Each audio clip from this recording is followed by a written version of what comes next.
খুতবা দিচ্ছে ও দাঁড়িয়ে নামাজ পড়া শুরু করছে। সমালোচনার জবাব দেওয়ার জন্য আজকে আমাদের বিনামূল্যে কোরআন বিতরণের আয়োজন কথা করেছি যে না, আমরা এখানে হাজার হাজার স্টুডেন্ট নামাজ পড়ি, হাজার স্টুডেন্ট রোজা রাখি, সোমবার বৃহস্পতিবার ইফতার করি একসাথে। এবার তো শেষ, ওর লাইফ একাডেমিক লাইফ শেষ হয়ে গেল। আজকে কর্মসূচিটা ছিল আমাদের 4ই অক্টোবরে যে নির্যাতন ঘটনা ঘটেছে আমাদের ক্যাম্পাসে অপপ্রচার কর্তৃক, সেটার একটা শান্তিপূর্ণ প্রতিবাদ। কারণ তাকে অলরেডি আমাদের চাপের প্রয়োগের ফলে বলেন বা একাডেমিকে আমাদের ইনফর্ম করার ফলে বলেন তাকে সেভিশন করা হয়েছে আলহামদুলিল্লাহ। এবং নকশা বিশ্ববিদ্যালয়ে এমন ঘটনা ভবিষ্যতে কোনো ঘটবে না, আর যদি ঘটে তখন ব্যবস্থা নেওয়া হবে। আর তার যদি একটু প্রবলেম ছিল এই জন্য আমরা জানি সবাই, এই জন্য তার উপর সরকারিভাবে তার বর্তমান অবস্থা বিবেচনায় যে ব্যবস্থা নেওয়া লাগে সেটা নেবে বলে সরকার আমাদের আশ্বস্ত করেছে।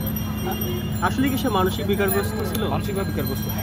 সে 22 সালে যখন এনরোল হয়েছে নকশা ইউনিভার্সিটিতে, ছাত্র হিসেবে সে একাডেমিক কার্যক্রম করতে পারে, সে ছাত্র হিসেবে খারাপ না, কিন্তু মাঝে মাঝে অস্বাভাবিক আচরণ করতো। এর সুবাদে 24 সালে তাকে রিহাবেও পাঠানো হয়েছে। রিহাব থেকে এসে যখন রিহাবে ছিল তখন সে সেমিস্টারে ড্রপ ছিল, আবার এনরোল হয়েছে, আবার কিছুদিন ভালো ছিল, আবার উদ্ভট আচরণ করছে। এই ব্যাপারে আপনি আমাদের যিনি এবারও আমার সাথে 2টা কোর্সে সে এনরোল আছে। এবার তো শেষ, ওর লাইফ একাডেমিক লাইফ শেষ হয়ে গেল।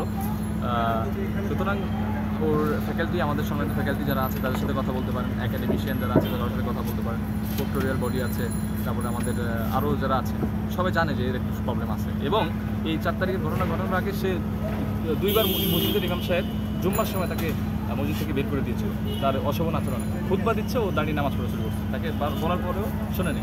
মানে এটা তো অনেকাঙ্ক্ষিত, আপনি খুতবা শোনা আমাদের, আপনি খুতবা শুনবেন তখন তো আপনি নামাজ পড়তে পারেন না।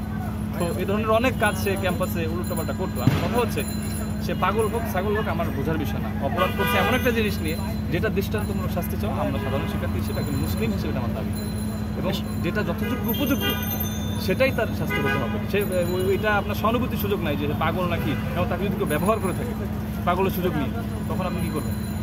আপনি কি বিষয় বলছেন সে মসজিদে যেত, সে কি আসলে মুসলিম? সে নবমুসলিম হয়েছিল। হ্যাঁ, যখন আমি আপনার বয়সগঞ্জে নামাজ পড়তাম হুজুরের অনুপস্থিতিতে সে নামাজ পড়তো, খুবই ভালো ছেলে ছিল, পরিষ্কার। আমি জানি তো 22 সাল থেকে তাকে আমি ছিল। তো সুতরাং সে ভালো ছিল, আবার প্রবলেম হতো, আবার ভালো হতো।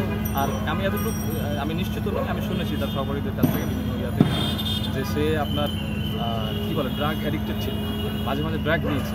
হ্যাঁ, এর সুবাদে নাকি তার একটা মানসিক বিকারগ্রস্ত হওয়ার একটা কারণ হিসেবে মানে উল্লেখ করা হচ্ছে, সে ড্রাগ অ্যাডিক্টেড ছিল না এটা। আর হচ্ছে যে আর ঘাটপাড়ে সে আগুন লাগিয়ে দেওয়ার চেষ্টা করেছিল, এটা আরও গত বছর। আপনাদের কী শাস্তি চান? আমরা আইনানুগভাবে যে শাস্তিটা উপযোগ্য যথাযোগ্য সেটাই শাস্তি দেওয়া। হ্যাঁ, এটা সরকারি, আমরা তো চাই যে মৃত্যুদণ্ড দিয়ে দেওয়া। এখন কতটুকু কার্যকরী হবে এটার জন্য আমরা আছি।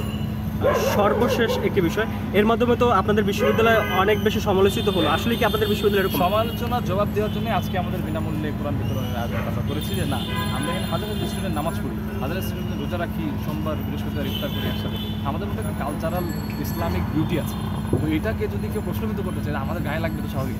তো ওটাকে ক্লিয়ারেন্স দিলাম আজকে আপনার প্রেস কনফারেন্সে মাধ্যমে, এবং বিনামূল্যে আমরা 600 কোরআন আলহামদুলিল্লাহ আল্লাহ তাআলার শুকরিয়া আমরা বিতরণ করতে পেরেছি। এবং আরও আমরা নিয়োগ করেছি যে মিনিমাম আরও 10,000 কোরআন আমরা বিতরণ করবো নকশা ইউনিভার্সিটির পক্ষ থেকে। আমি শেখ মোস্তাফিজ, নকশা ইউনিভার্সিটি, আপনার department of media communication journalism, গুলিবিদ্ধ আহত 18 জুলাই এবং গেজেটভুক্ত আহত জুলাই।